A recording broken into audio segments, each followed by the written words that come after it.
வரைக்கும் எத்தனையோ case deal பண்ணிருக்கேன். But this is something peculiar.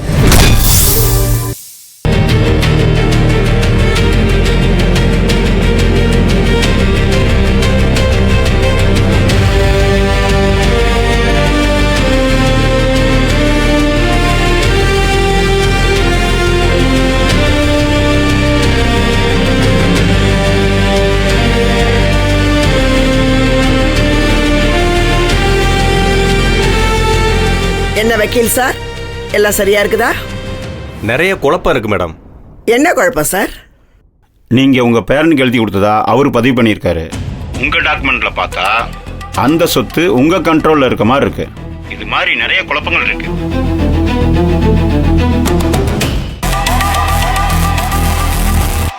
ஆமா சார், இந்த வீட்டில் ஏகப்பட்ட குழப்பங்கள் இருக்குது.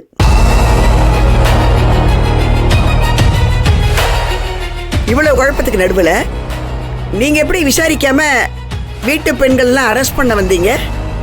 எப்படி பண்ணுவீங்க? என்ன இவங்கெல்லாம் வீட்டில் சும்மா இருக்காங்கன்னு நினைச்சீங்களா? இந்த வீட்டோட வளர்ச்சிக்கு முக்கிய காரணமே இவங்க தான். அவ்வளவு உழைச்சிருக்காங்க. குணசேகரனோட மனைவி ஈஸ்வரி ஹாஸ்பிட்டல்ல உயிருக்கு போராடிட்டு கிடக்கா. 20 வருஷத்துக்கு மேல ஆச்சு அவ இந்த வீட்டுக்கு வாக்கப்பட்டு வந்து. உழைச்சிருக்கா, தன் வாழ்க்கையில பாதியை கொடுத்திருக்கா.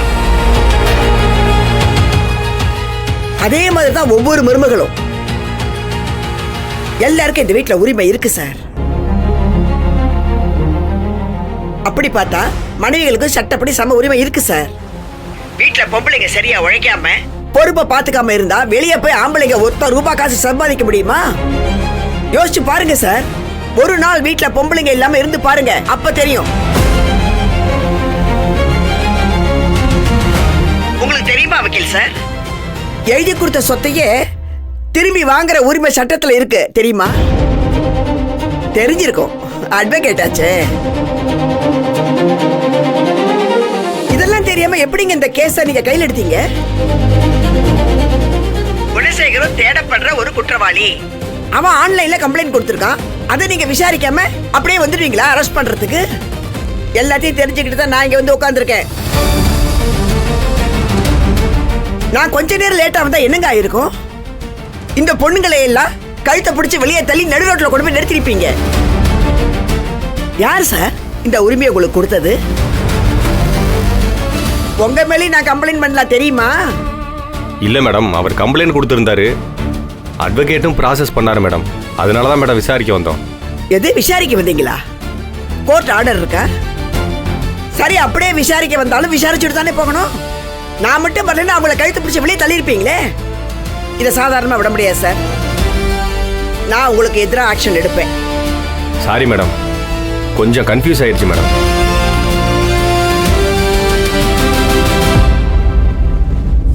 சார், நீங்க கொடுத்த கம்ப்ளைண்ட் வச்சு ப்ராசஸ் பண்ணுங்க சார். சார், அப்படி பண்ண முடியாது சார். வாங்க ஸ்டேஷன்ல வச்சு பேசிக்குவோம். மேடம், இந்த ஃபைல் என்கிட்டே இருக்கட்டும். எடுத்துக்கங்க. என்கிட்ட வேற காப்பி இருக்கு. Okay madam. போய் சரியா விசாரிங்க.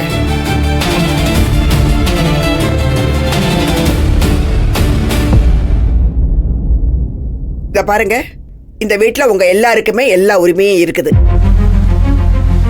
சட்டம் இப்ப நிறைய மாறிடுச்சு. நீங்களாம் இந்த வீட்டுக்கு வந்து அதிகபட்சம் ஒரு 20 வருஷத்துக்குள்ளதான் இருக்கும். அப்படி பார்த்தா விஷாலாட்சி தான் இந்த வீட்டுக்கு ஓனர்.